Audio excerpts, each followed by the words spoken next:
तो आज हमारे हाथ जो दस्तावेज लगा है वो पहली नजर में शायद थोड़ा सूखा सा लगे। ये राजस्थान की भूगोल पर एक प्रतियोगी परीक्षा मतलब बीएसटीसी की तैयारी के लिए एक पूरा टीचिंग प्लान है। स्लाइड्स की एक लंबी चौड़ी लिस्ट। लेकिन जब मैंने इसे देखना शुरू किया तो मुझे लगा कि अरे ये सिर्फ एक सिलेबस नहीं है। नहीं, बिल्कुल नहीं। ये किसी भी मुश्किल चीज को सीखने और सिखाने का आप कह सकते हैं एक पूरा नक्शा, एक ब्लूप्रिंट। तो चलिए आज इस नक्शे के अंदर जरा घुस कर देखते हैं। ये बात बहुत दिलचस्प है क्योंकि हम अक्सर सिर्फ इस पर ध्यान देते हैं कि क्या सीखना है। हाँ, तथ्य, तारीखें। बिल्कुल, तथ्य, नाम। लेकिन ये दस्तावेज इस बात पर जोर देता है कि कैसे सीखना है और यहीं पर मतलब असली जादू छिपा है। अच्छा। ये सिर्फ जानकारी का एक ढेर नहीं है बल्कि उस ढेर को एक व्यवस्थित इमारत में बदलने की कला है। इसकी कहानी इसके स्ट्रक्चर में है, कंटेंट में नहीं। बिल्कुल। और इस सिस्टम की जो पहली खासियत मुझे दिखी वो ये है कि ये शुरू कहाँ से होता है। ये सीधे मतलब पहाड़ों और नदियों पर नहीं कूदता। इसकी शुरुआत इतनी बुनियादी है कि कोई भी कह सकता है अरे ये तो मुझे पता है। हाँ।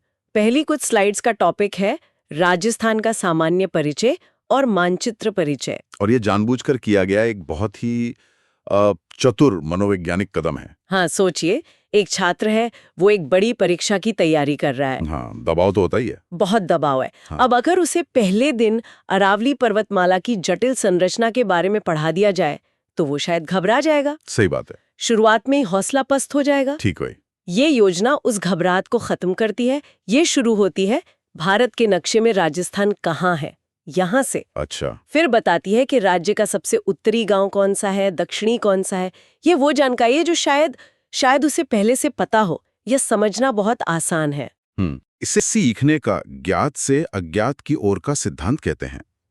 आप एक मजबूत जानी पहचानी जमीन पर कदम रखते हैं और फिर वहां से धीरे धीरे अनजान इलाके की तरफ बढ़ते हैं।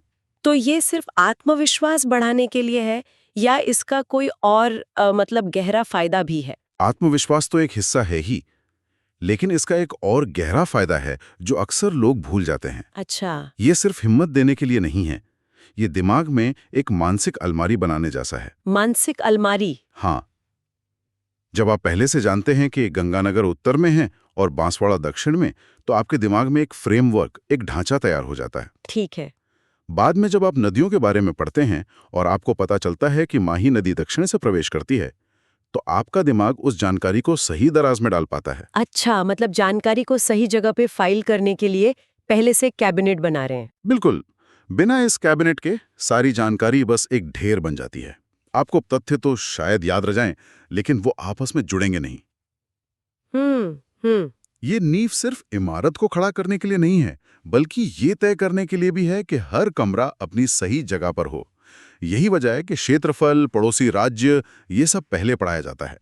तो ये चंकिंग वाली बात तो समझ आ गई, मतलब बड़े विषय को छोटे टुकड़ों में बांटो।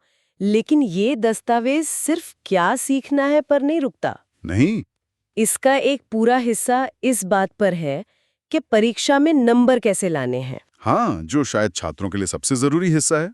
बिल्कुल। और काटना तो जरूरी है, लेकिन ये भी ध्यान रखना होता है कि टुकड़े कैसे काटे जाएं। मतलब? गलत जगह से काट दिया तो पूरा मतलब ही बदल जाता है। इस योजना की खूबी ये है कि इसने भूगोल को प्राकृतिक आधारों पर बांटा है। जैसे कि? पहले जमीन की बनावट, फिर मौसम, फिर पानी, फिर मिट्टी और फिर उस पर उगने वाली वनस्पति। अच्छा, एक के बाद एक। हाँ, ये एक तार्किक क्रम है, सिर्फ मनमाने टुकड़े नहीं हैं। ये एक कहानी की तरह है जिसमें एक चीज दूसरी से निकलती है। और हर टुकड़े को कितना छोटा रखना है इस पर भी ध्यान दिया गया है। दस्तावेज में साफ साफ लिखा है slide wise short and crisp points. हाँ। मतलब हर स्लाइड पर बहुत ज्यादा जानकारी ठूसनी नहीं है। और ये कॉग्निटिव ओवरलोड से बचने का सबसे अच्छा तरीका है। हमारा दिमाग एक बार में बहुत सारी नई जानकारी प्रोसेस नहीं कर सकता। ये मुझे मेरे एक दोस्त की याद दिलाता है। वो गिटार सीखने की कोशिश कर रहा था। अच्छा? उसके टीचर ने उसे पहले ही दिन 10 अलग अलग कॉर्ड सिखा दिए। नतीजा, उसने दूसरे दिन से आना ही छोड़ दिया। हाँ, उसे लगा कि ये मेरे बस की बात नहीं है। यही होता है जब आप जानकारी को सही टुकड़ों में नहीं बांटते। ये योजना हर स्लाइड को एक पचाने लायक गोली की तरह बनाती है। यहाँ तक तो सब ठीक है। ये किसी भी अच्छी टेक्स्ट बुक जैसा लग रहा है। नी बनाओ, फिर चैप्टर्स में बांटो। लेकिन फिर मैंने एक सेक्शन देखा जिसमें मुझे चौंका दिया। इसका नाम है परीक्षा उपयोगी तथ्य। यहाँ आकर ऐसा लगा जैसे ये योजना मतलब अकादमिक चोला उतारकर एक कोच की तरह बात करने लगी हो। और यहीं पर सिद्धांत और व्यवहार का मिलन होता है। अच्छा, ज्ञान को उसके असली मकसद से जोड़ा जाता है। बिल्कुल। इस सेक्शन में सीधे सीधे वन लाइनर फैक्ट्स हैं, कोई लंबी चौड़ी कहानी नहीं, सीधे पॉइंट पे। हाँ, और जो चीज मुझे सबसे ज्यादा दिलचस्प लगी वो थी सबसे ज्यादा दोहराए जाने वाले प्रश्न। ये तो ऐसा है जैसे कोई आपको बता रहा हो कि देखो दुश्मन कहाँ से हमला कर सकता है।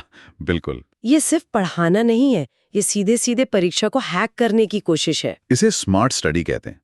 देखिए, एक छात्र के पास असीमित समय और ऊर्जा तो है नहीं। सही बात है। ये जानना कि पिछले सालों में कौन से सवाल बार बार पूछे गए हैं, उसे अपनी ऊर्जा को सही जगह लगाने में मदद करता है।